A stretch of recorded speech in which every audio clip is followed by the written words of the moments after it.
You do not relapse because you are weak. You relapse because your brain is recalibrating itself, and you misunderstand the signals. Day 14 is not random. It is friction inside your nervous system. If you do not understand that friction, you will repeat the same cycle again and again. Dopamine is not pleasure. Dopamine is anticipation.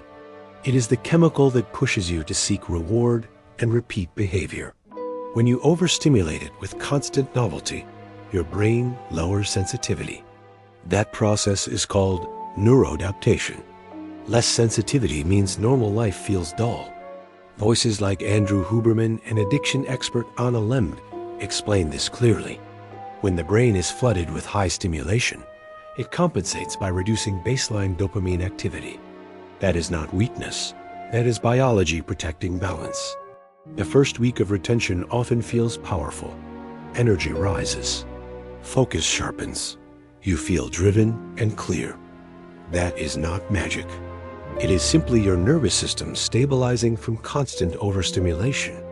But the early boost creates a dangerous illusion of permanent momentum. Around day 10 to 14, something shifts. The initial excitement fades. Mood flattens slightly.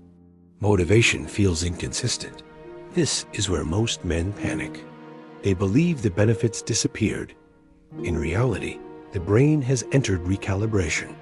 Your nervous system is adjusting to lower stimulation input. It senses the absence of intense spikes and attempts to restore previous patterns. That internal push feels like craving. It feels urgent and emotional. But it is not purely sexual desire. It is withdrawal from stimulation overload. For months or years, you may have trained your brain on instant novelty. Late night scrolling, explicit content, endless fast rewards. The brain learned that intensity equals survival. Remove intensity abruptly, and resistance appears. The craving is not proof that retention is failing. It is proof that your brain is adapting. Unfortunately, adaptation does not feel empowering. It feels uncomfortable. Humans avoid discomfort instinctively. That is why relapse feels like relief. Here is the hidden trigger. Around day 14, baseline dopamine begins stabilizing. But during that transition, mood can dip temporarily. That dip creates boredom and restlessness. Many interpret boredom as lack of progress. That interpretation becomes the mistake. Boredom is not failure. Boredom is recalibration. When the nervous system is no longer chasing constant spikes, it feels quieter. Quieter can feel empty if you are used to intensity. That emptiness tempts you back to the old pattern. Most men fail here because they were chasing a high, not building stability. They expected continuous elevation. They did not expect neutrality. When neutrality arrives, they think something is wrong. Nothing is wrong. Something is changing. I experienced this phase clearly. The first days felt electric. Work sessions were focused. Conversations felt confident. Then around day 12, everything leveled out. I questioned whether the benefits were exaggerated. Doubt began creeping in quietly. That doubt is powerful. It whispers that one relapse will not matter.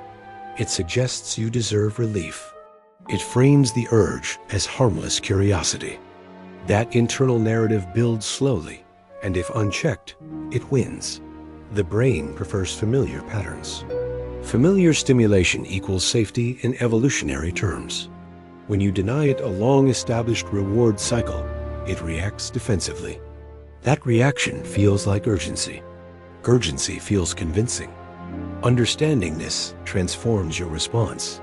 Instead of fighting the urge emotionally, you observe it biologically. You recognize it as a recalibration signal. Awareness weakens impulsivity. When you name the process, you reduce its power. Retention is not about suppressing sexuality. It is about stabilizing attention and energy. The goal is confidence, focus, clarity, and social presence. Retention is only the tool. The outcome is self-regulation. If you treat retention as a countdown challenge, you create pressure. Pressure increases emotional volatility. Volatility increases relapse probability. But if you treat it as identity reinforcement, stability grows. The difference is subtle but powerful. Counting days says you are enduring something temporarily. Building identity says you are becoming someone permanently. The brain responds differently to those narratives. Here is a simple framework that works. First, expect the dip around 2 weeks. Anticipation removes surprise.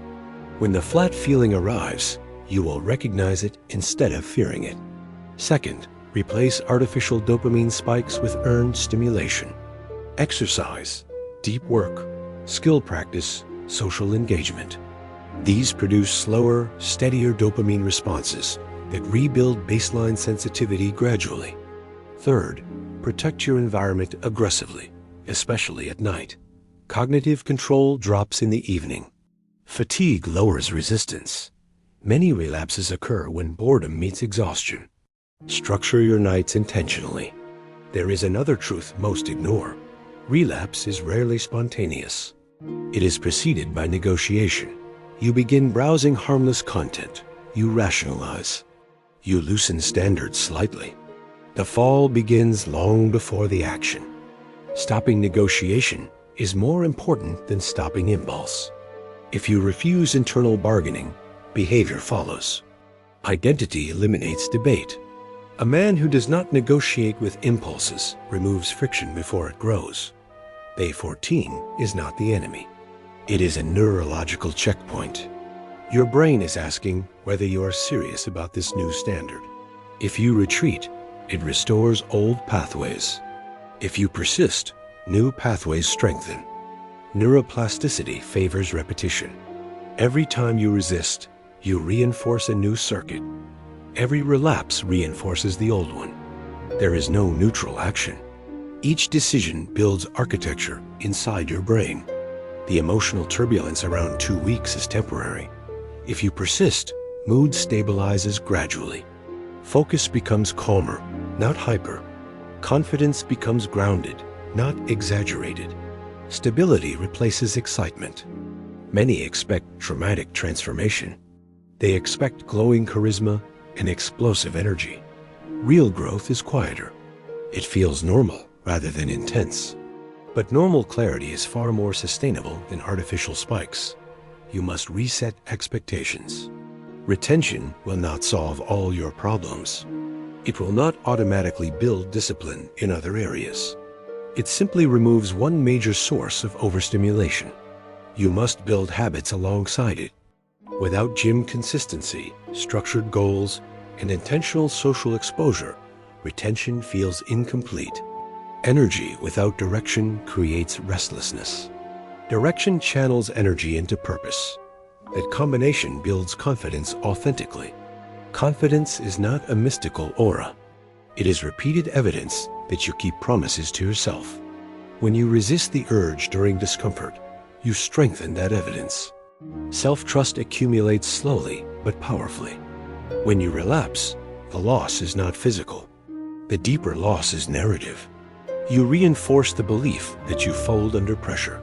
That belief shapes future decisions subtly. Identity hardens through repetition.